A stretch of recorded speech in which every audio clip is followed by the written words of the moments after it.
janë tretet, ikin ditët, ikin netet, e mira mbetet. Dynja lakmova, pasaj vrapova, se lumëturin ajo s'ma jep, tash e kuptova. Lumëturia s'ka mosh, dynja janë tretet, ikin ditët, ikin netet, e mira mbetet.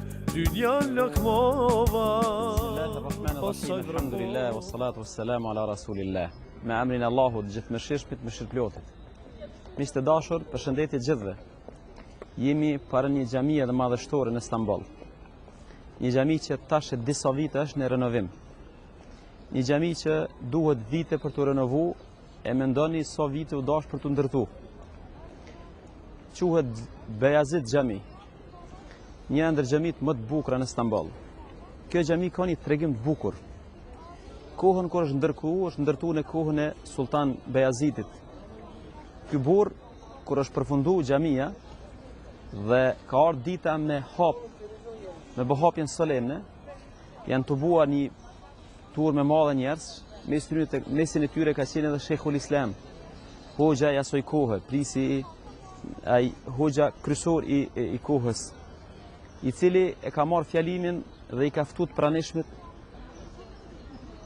për a ka një burr i cili të cilit nuk i ka ik asnjëherë një farz në jetën e tij. Nëse ka dikush që nuk i ka ik asnjë farz në jetën e tij, ai ka nderin ta bëj hapjen e xhamisë. Vërtet ishin njerëz sinqert, dhe asnjëri prej tyre nuk e luti kamën të qohet. I vetmi njeri që u ngrit kam ishte sultani i muslimanëve, Bejaziti, lideri suprem i gjithë muslimanëve, i cili kishte angazhimet e gjysës botës. Me gjithë këto angazhime, ai ishte njeriu i cili dëshmoi para Sheikhul Islamit se nuk i kishte ikur asnjë farz në jetën e tij. Ai pati nderin ta marrë qelsin dhe ta hap këtë xhami që e keni para veti. Puna dhe suksesi është tema e radhës që do të bashkëbisetojmë së bashku dhe do të mundohem ta gjejmë mesin. Të mos jemi ekstrem, sikur gjëgjojmë shpeshherë njerëz që ojën dhonë mas pune dhe i kanë anashkalu gjitha sferat e jetës, ojën dhonë mas një sfere tjetër, e kanë anashkalu gjitha sferat tjetër, thjesht kemi ekstremitet në konceptin ndaj jetës. Ishim duke biseduar rreth çështjes së punës dhe suksesit. Në përpjekje për ta gjetur mesin dhe për ta shfrytzuar drejt edhe sakt dhuntinë e Allahut Madhnush.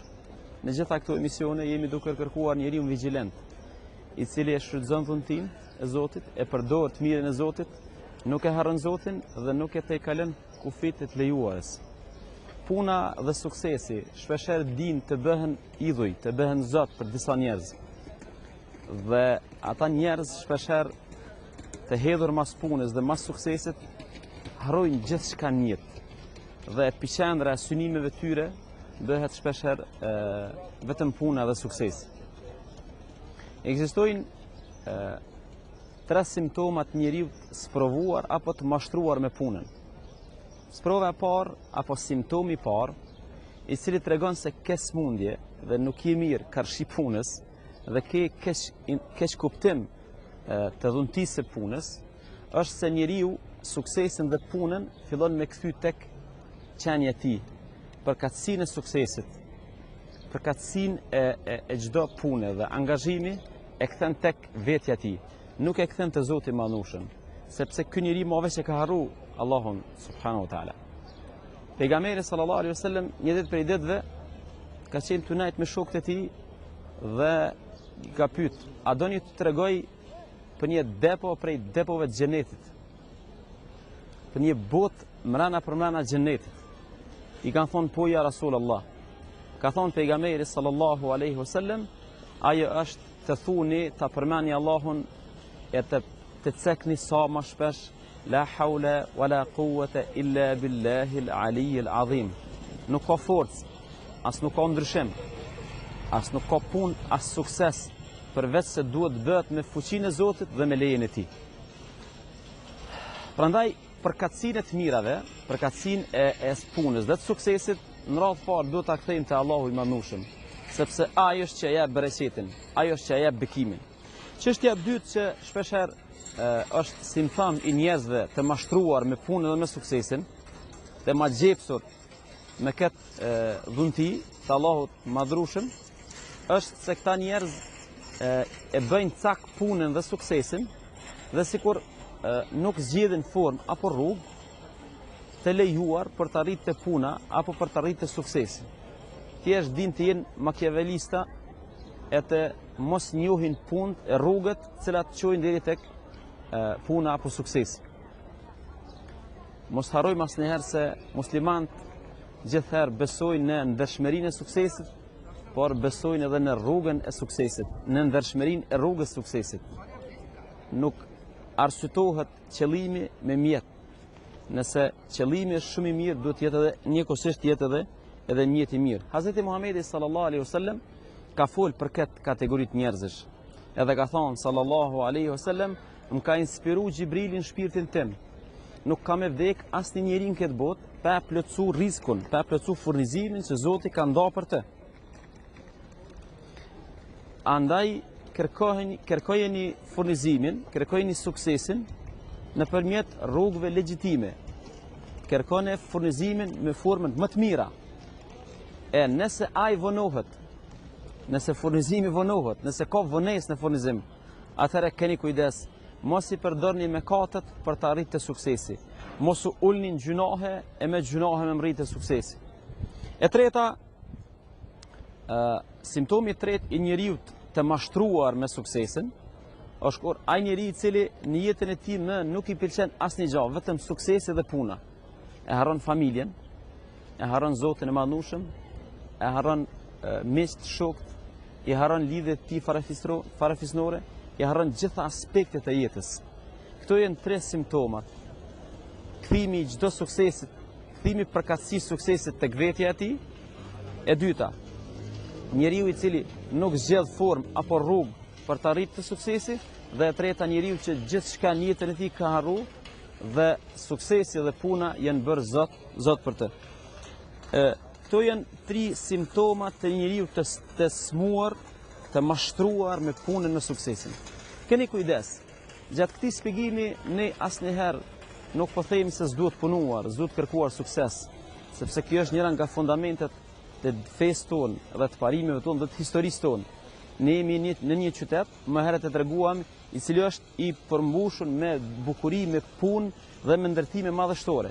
Megjithatë, ata njerëz punuan, u angazhuan, korrën sukses, por në asnjë situatë nuk i anashkaluan edhe pjesë tjera të jetës. Cilat janë sprovat edhe cilat janë belat edhe telashet që do të na dalin nëse ne veç jemi mashtruar me punë dhe me sukses. E para dhe më e rrezikshmja është që njeriu e rrok një lloj pakujdesie, i vdesin ndjenjat dhe bëhet një lloj roboti. S'ka ndjenja as ndaj prindve, as ndaj bashkëshortës, as ndaj fëmijëve të tij, as ndaj miqve të tij, as ndaj Zotit të tij, ndaj namazit të tij.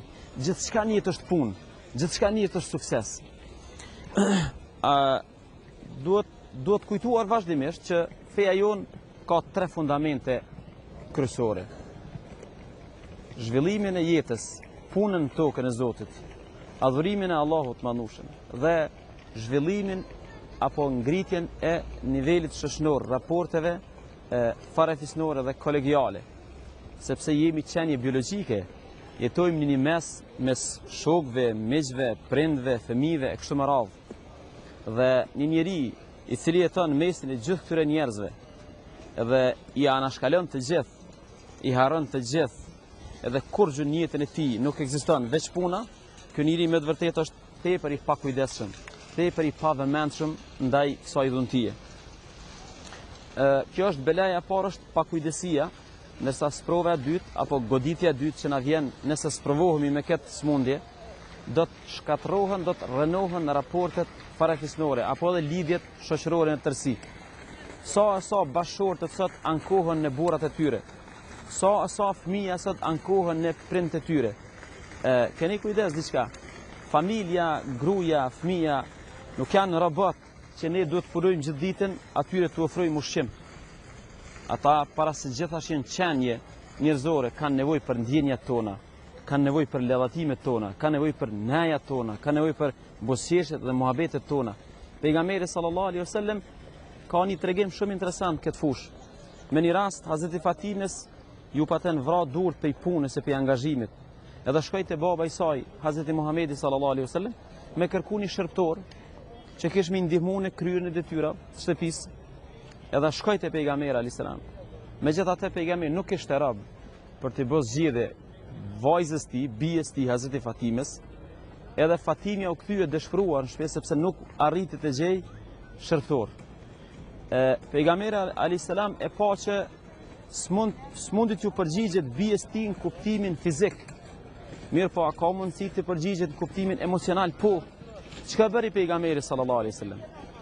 Shkoi te shtëpia e Fatimes, Zoti qoftë i kënaqur me të, u fut në shtëpinë e saj, u fut në dhomën e saj dhe u fut në shtratin e saj. Edhe e qafi, e përqafoi Hazreti Fatimen, edhe i tha ja marr me të tregu diçka tjetër. Mas të smujta me gjetë shërptor, po ta lani porosi tjetër. Mos haro kur të bish me fjet. Pa thonë 33 herë subhanallah, 33 herë alhamdulillah, edhe 34 herë Allahu akbar.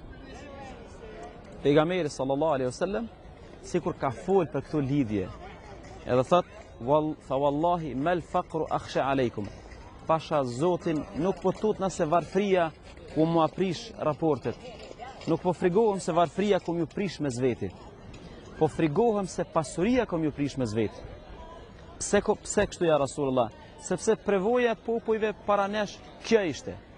Njerëz garuan për pasuri dhe pasurinë e bën Zot dhe të gjithë u vërsulën drejt pasurisë dhe i harrun të drejtat mes një tjetrit. I harrun obligimet mes një tjetrit. I harrun të drejtat që i kanë ata mes një tjetrit. Këto janë dy goditjet që shpeshherë mund të na godasin nëse jemi të mashtruar me punën. E para, do të sprovohemi me prishin e lidhjeve farafisnore dhe e dyta, do të bëhemi njerëz që me të vërtet do të jemi të pakujdesshëm ndaj gjithçka që ndodh rreth nesh në jetë, e në veçanti do të jemi të pakujdesshëm ndaj Allahut të Madhnueshëm, sepse shpeshherë nuk do të falemi, nuk do të agjërojmë, nuk do të bëjmë punë të mira, me arsyetimin se duhet të punojmë, duhet të furnizohemi, duhet të sigurojmë ekzistencën. Në pjesën e tretë bashkë po diskutojmë edhe pak mënyra e shërimit. Sepse në gjitha emisionet do të bëjmë përpjekje gjithherë në radhë parë mi pa si duket një njeri mashtruar, çka na godet nëse mashtrohemi, dhe në pjesën e tretë cilat janë shërimet, çka duhet bëj një besimtar dalë për kësaj krize. Ajo që duhet ta bëj në radhë parë është ta pranoj shesha zi, hapta zi, se është i sprovuar me këtë sprovë. Dhe mos bëj përpjekje që të filozofoj këtë drim. Ta pranojmë gjithë që jemi dhonë tepër mas suksesit dhe mas punës dhe kem anashkaluar pjesën tjetër tjetës. Ndërkaq, ne jemi të bindur gjithë se nëse e menaxhojmë jetën mirë, edhe kohën mirë, do të ketë kohë edhe për punë, do të ketë kohë edhe për familje, do të ketë kohë për gjithë. Problematika kryesore është se në fokusin tonë ekziston vetëm puna. Nëse në atë epicentër, në atë fokus e vendosim Zotin, do të ketë edhe kohë edhe për të. Nëse në atë epicentër e vendosim familjen, do të ketë kohë edhe për familje. E para, shërimi para është ta pranojmë se kemi një disbalancë në jetë. Është prish ekuilibri i synimeve tona. Çështja e dytë është të bëjmë përpjekje që jo ta madhrojmë, po ta respektojmë pushimin. Të dim ta përdorim pushimin. Ka ditë vikendi. Të dim si shfrytëzohet vikendi.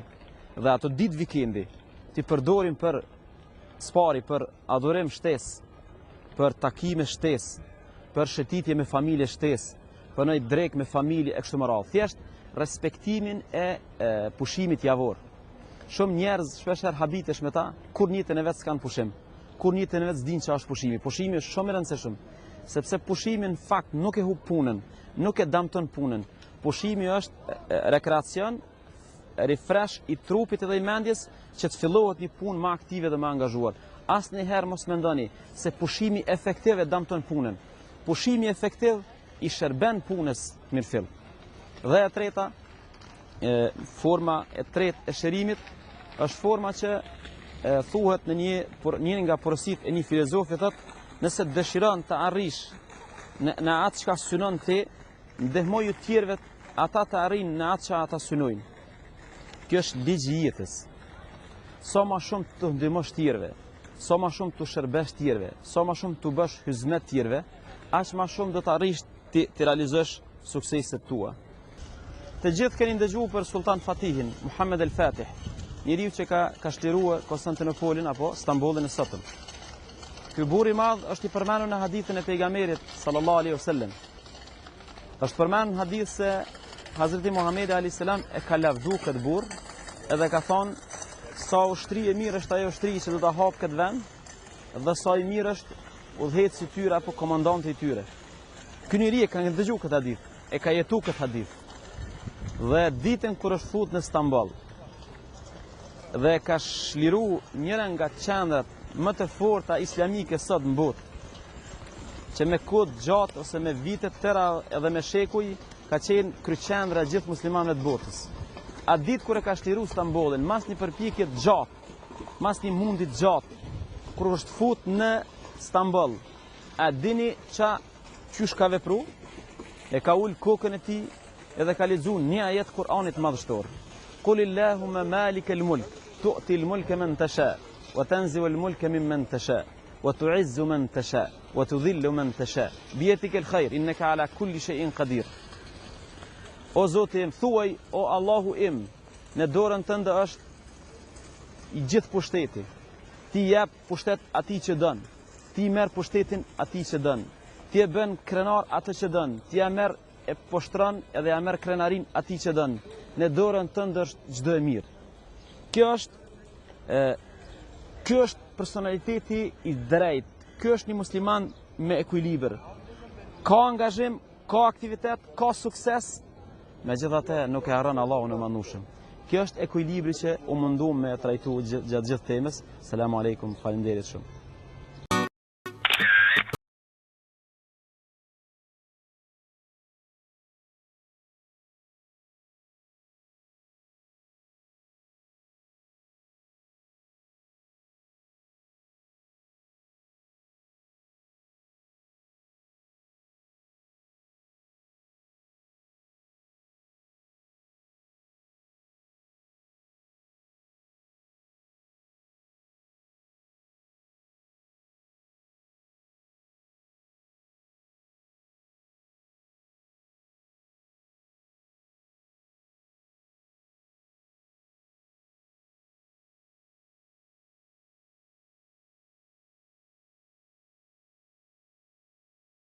Soj vropova